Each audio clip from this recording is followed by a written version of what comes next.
there, everybody. Welcome to another Tender review. On this episode, I'm going to be reviewing Captain America Civil War.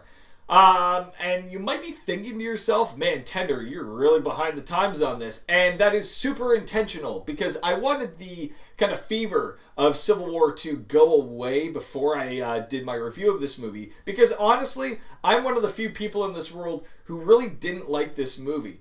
And I just wanted to give it my fair and honest review and opinions on it. And hopefully you guys can comment as well. But don't preemptively just go to the next video or dislike this or anything like that. Hear me out before you launch your counter arguments just to hear what I have to say. Because again, it's a review. It's all just opinions, right? Now, don't get me wrong, because I think Civil War is a very fun movie. It has a lot of great action scenes. It's acted really well. It's got the big airport scene, the fight scene at the end, and that's pretty much it. It's got like those two big things going for it. Because what I'm going to be doing is I'm going to compare the movie to the comic. Because why wouldn't I do that? We compare Harry Potter books to the movies and Hunger Game books to the movies, so I'm obviously going to compare the comic book to like this movie, right? And on that front, this movie totally fails. It totally lets me down pretty much right out of the gate. Now let's start at the beginning and go over kind of the main storyline. Cap is in wherever and he's hunting down Crossbones for plot reasons, I guess. And what's Crossbones doing? He's trying to steal a little vial that's like a bioweapon that's never talked about ever again. And that's a big problem for me, because when you look at like Star Trek Beyond, the device that they have at the beginning of the movie is used throughout the movie. Whereas in this movie, you could have just said Crossbones is stealing plot device A. Oh no, we gotta stop him. And then we do. And then him and Cap have like a tussle. And Scarlet Witch, even though we don't call her Scarlet Witch, probably because they couldn't get the rights to it, she puts him in a big fun bubble and throws him up in the air, and he blows up a bit of a building and like a dozen people die. And oh no, now we've got Civil War. That's the thing. Like, that's the thing that sets this all in motion. Aliens invading New York. Nah, it's fine. Ultron trying to slam a piece of like the Earth's crust into it and basically blow up the world. That's fine. You know, Hydra infiltrating S.H.I.E.L.D. and taking over the helicarriers and targeting, like, everybody on the planet. That's fine. But a mercenary blows up, like, a piece of a building. And to quote the Joker, everybody loses their minds. It's just that being the catalyst that sets in motion the whole Civil War scenario is really weak, to be perfectly honest. I mean, hell, people die in normal wars all over the world every day, and more than just, like, a dozen people. But this is the thing, like, it doesn't make any sense to why that would be the catalyst that launches this huge, ethical debate in this movie, which, again, they don't really touch on. It's kind of just a superhero slap fight when you really boil it down.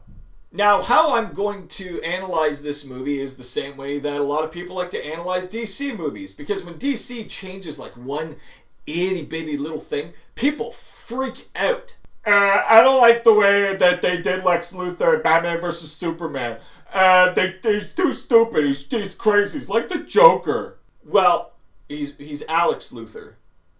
Like, he's a completely different guy. They do tell you that. You know, they do say that he's a different guy. No, but Batman, he kills people. He throws a box at a guy and kills them. Batman's not supposed to kill people. Everybody's favorite Batman, Michael Keaton, kills people.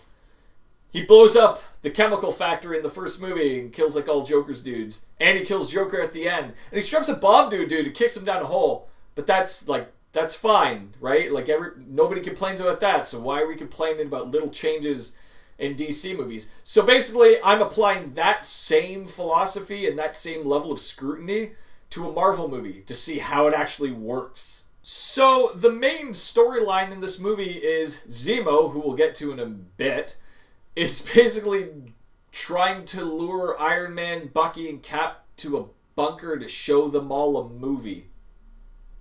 Alright, neato, gang. I mean, you could have, like, in hindsight, just sent Iron Man the video. I mean, he does have all the technology. I'm sure he could play, like, a DVD or a Blu-ray or even a floppy disk, for Christ's sake.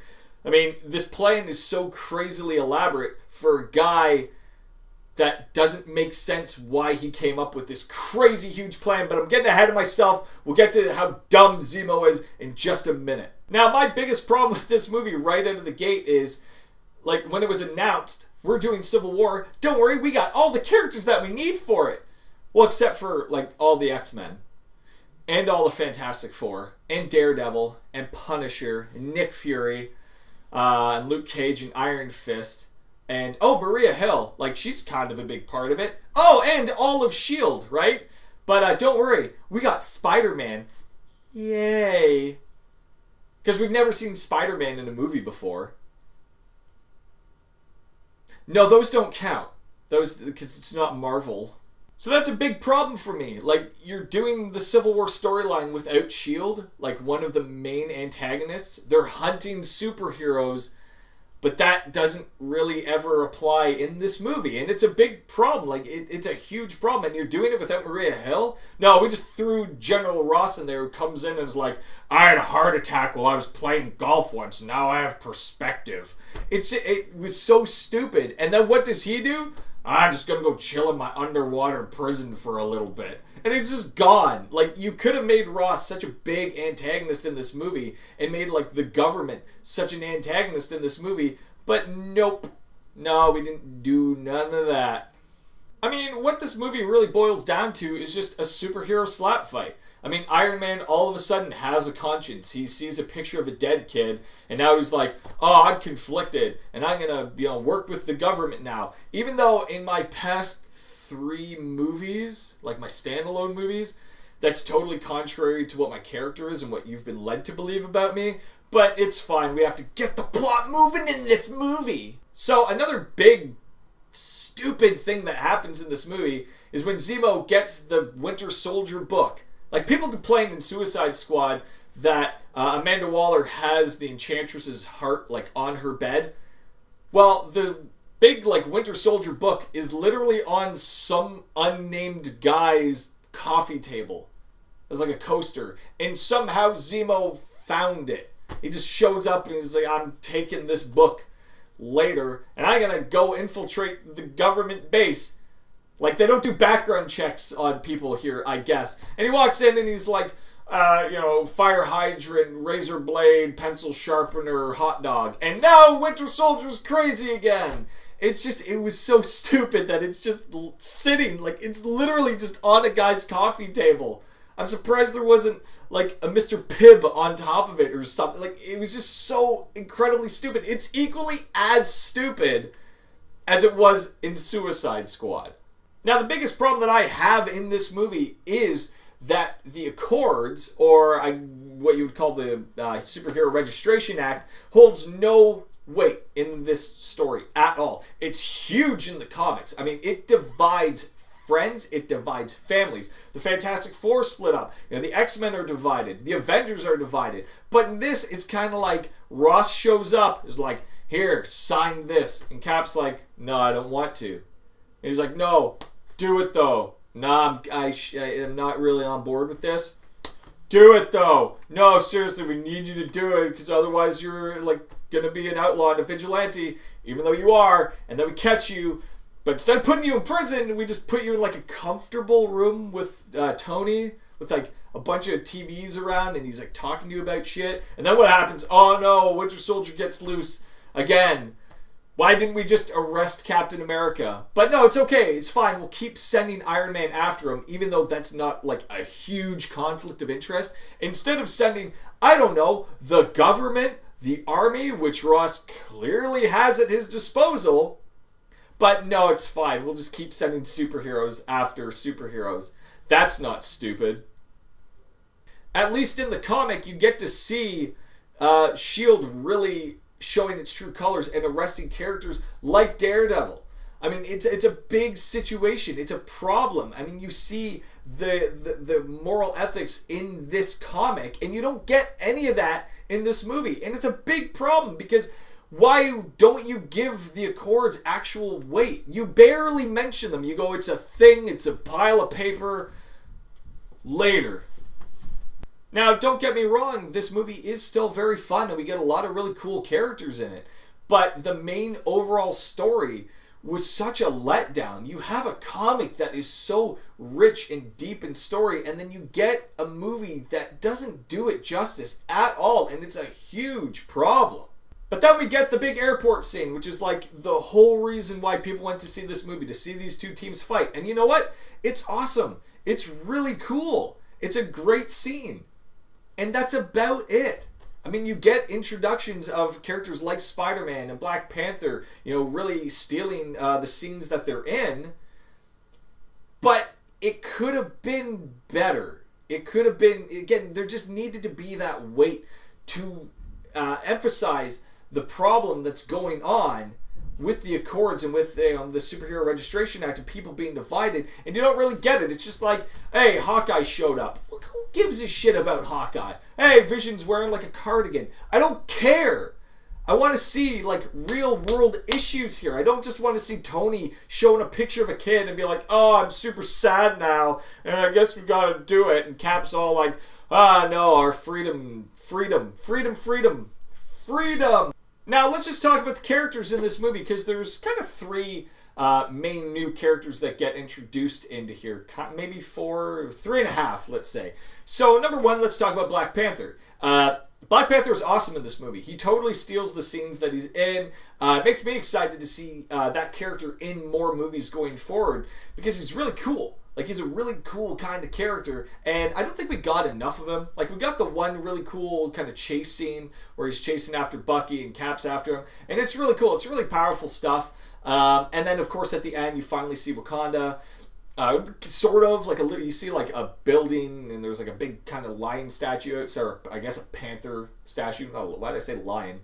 But, again, you get a little bit of feel for him, and it kind of left me wanting more, which is good. That's a very good thing. Then we get Spider-Man. And again, Spider-Man, it kind of sucks that it's not Andrew Garfield. I personally liked Andrew Garfield, but we all know why, and rights and Fox and Marvel, they can't get along. Whatever. But, Spider-Man's really good in this movie as well. And again, it gives us little tidbits here and there. The only thing that didn't make sense to me was he's still young. He's still very early into his, crime-fighting career. And he's still got kind of like the shitty costume. And Iron Man or Tony, whatever, comes over and is like, be on my team, I'll give you some new digs. He's like, cool. It's weird that he's not in the Iron Spider costume, but I guess that would throw people off. But I guess in Homecoming, we're going to get another Spider-Man origin story. Now DC and Marvel are just having a competition to see who can kill who more. Can we kill Thomas and Martha Wayne more or Uncle Ben more? Because now it's just a fucking competition. Then we get, my favorite character in this movie, Baron Z... Oh, no. Not Baron Zemo. Not Baron Zemo. Just Zemo. Just this guy. Johnny Squarehead. Yeah, this guy's Zemo. Not this. No. This. Yeah. Sucks. Totally sucks. People say that DC, fucks up characters all the time. Well, what do you call this? What do you call this? There was nothing Zemo about this guy. Zemo is basically super Hydra guy. He's crazy strategist. He could take on the entire Avengers. He's cool. He's got a big sword and a dumb sock on his head. But this guy, you could have called this guy anything. And really, what does his character boil down to? I'm just butthurt dad whose family got killed. And I went on Google for a little bit, and I made this unbeatable plan. Ha ha ha ha ha. Yeah, he sucks. You fucked up Ultron? Let's make Ultron goofy. Instead of, the Terminator like he's supposed to be. And you fucked up Zemo. But nobody talks about that because it's a Marvel movie. And then I guess the half would be General Ross, who just shows up, tells his little anecdote, and then goes chills in his water prison for the rest of this movie. It sucks that he wasn't made out to be more of an antagonist. In the comics, we hate Maria Hill. She is a bitch. She is a stone cold bitch, and she plays that part really well. And it gives us something to latch on to, something to hate. And we could have done that with General Ross, but nope. No. He just gives Cap the Accords and is like, sign it. No, whatever. I'll let Tony deal with this. Bye. And just leaves. And it was just so stupid that, like, why didn't we use him better? Why didn't we use him more? Because Ross is kind of like a villain. I wouldn't call him an anti-hero. I guess I'd call him a villain. But you could have built him out to be so much more, and you didn't, because that would have required story and plot and development. But we don't have time for that because we gotta get to the airport scene. And there's one big thing that's missing in this movie. Gee, what could it possibly be? I know. Music.